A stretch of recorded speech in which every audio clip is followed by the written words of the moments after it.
Shalom sahabat-sahabat firman kehidupan yang terkasih. Semoga kita semua selalu berjalan di dalam kasih karunia yang melimpah dari Allah Bapa melalui Tuhan Yesus Kristus dan Roh Kudus. Sahabatku, seperti biasa, mari kita berdoa sebelum mendengarkan firman Tuhan. Ya Bapa, kembali kami datang kepadamu untuk bersekutu dan mendengarkan pengajaran firman-Mu. Kami mengarahkan telinga, hati, dan pikiran kami kepadamu. Berbicaralah ya Bapa, dan berikanlah kami pengertian akan apa yang kami dengarkan, dan berikanlah kami ketaatan untuk melakukannya. Terima kasih ya Bapa, di dalam nama Tuhan Yesus Kristus, kami berdoa dan mengucap syukur. Amin. Sahabat firman kehidupan yang dikasihi Allah, banyak orang yang mengaku sebagai orang Kristen, tetapi gaya hidup dan perkataannya tidak mencerminkan bagaimana orang Kristen yang sesungguhnya. Jadi tidaklah mengherankan bahwa banyak orang menolak kekristenan disebabkan oleh orang-orang Kristen yang semacam ini yang memberikan label jelek pada kekristenan, terutama kepada Kristus. Firman Tuhan berkata dalam Matius 7 ayat 16-17, "Dari buahnya lah kamu akan mengenal mereka. Dapatkah orang memetik buah anggur dari semak duri atau buah ara dari rumput duri? Demikianlah setiap pohon yang baik menghasilkan buah yang baik, sedang pohon yang tidak baik menghasilkan buah yang tidak baik."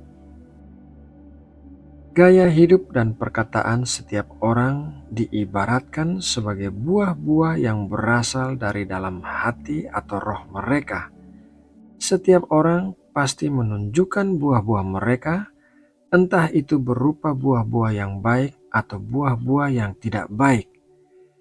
Sebagai orang-orang Kristen yang membawa nama Kristus, tentu saja kita harus menunjukkan buah-buah yang baik agar orang bisa melihat Kristus melalui hidup kita. Hal ini sangatlah penting karena orang bisa menolak atau menerima Kristus hanya berdasarkan buah-buah yang kita tunjukkan. Firman Tuhan mengajarkan kepada kita bahwa buah-buah yang baik itu disebut dengan buah-buah roh, sementara buah-buah yang tidak baik disebut dengan buah-buah kedagingan. Mari kita lihat apa sajakah buah-buah roh itu. Galatia 5 ayat 22-23. Tetapi buah roh ialah kasih, sukacita, damai sejahtera, kesabaran, kemurahan, kebaikan, kesetiaan, kelemah lembutan, penguasaan diri.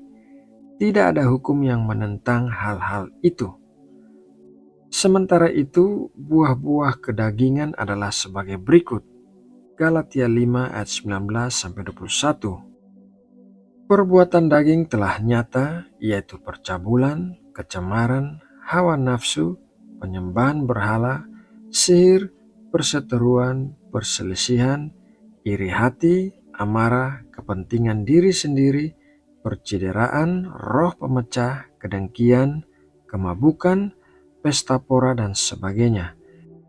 Terhadap semuanya itu kuperingatkan kamu seperti yang telah kubuat dahulu, bahwa barang siapa melakukan hal-hal yang demikian, ia tidak akan mendapat bagian dalam kerajaan Allah.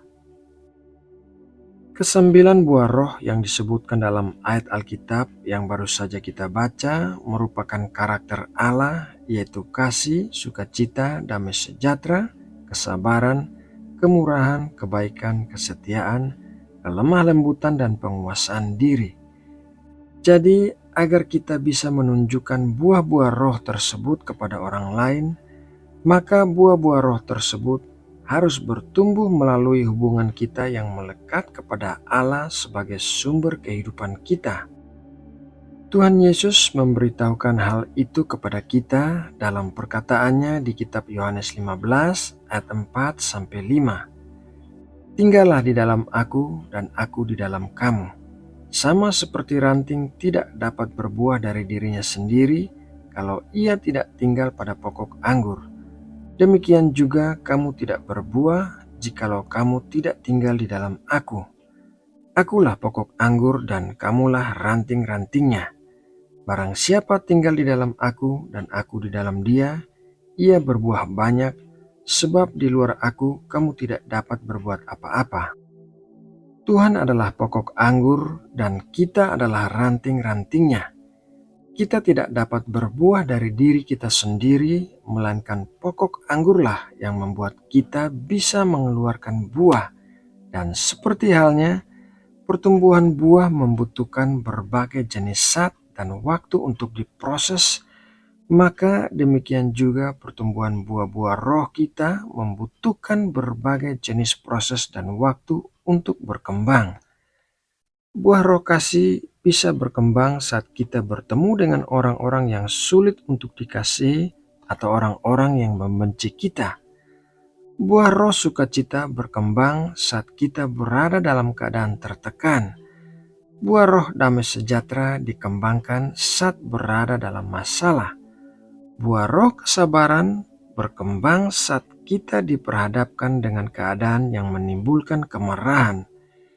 Kesembilan buah roh berkembang saat menghadapi masalah-masalah dan keadaan-keadaan yang merupakan kebalikan dari sifat buah roh itu.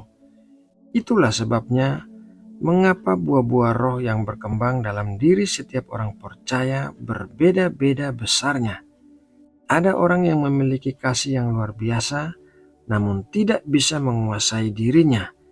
Ada orang yang memiliki kesetiaan, tetapi tidak memiliki damai sejahtera. Tuhan mengetahui apa yang perlu diproses dalam diri setiap orang dan situasi seperti apa yang bisa membutuhkan buah-buah roh yang berkaitan dengan proses itu. Sahabat firman kehidupan yang dikasihi Allah, melalui renungan firman Tuhan hari ini, marilah kita menyadari bahwa gaya hidup dan perkataan kita harus menunjukkan buah-buah roh yang baik. Kita harus menghilangkan buah-buah kedagingan, karena hal itu akan menimbulkan label yang tidak baik bagi nama Tuhan. Nah, sahabatku, demikianlah renungan firman Tuhan hari ini. Semoga renungan ini dapat menjadi berkat yang menguatkan kita semua. Mari kita berdoa untuk menutup saat teduh kita. Bapa kami yang ada di sorga, kami bersyukur buat makanan rohani yang baru saja kami terima. Kami percaya bahwa Engkau pasti menumbuhkan buah-buah roh di dalam diri kami, agar orang dapat mengenal Kristus melalui buah-buah roh yang ditunjukkan melalui hidup kami. Biarlah nama-Mu saja yang ditinggikan, setiap lutut bertelut dan setiap lidah mengaku bahwa Engkaulah Tuhan. Terima kasih ya Bapa atas kebenaran firman-Mu yang kami dapatkan hari ini. Di dalam nama Tuhan Yesus Kristus kami berdoa dan mengucap syukur. Amin.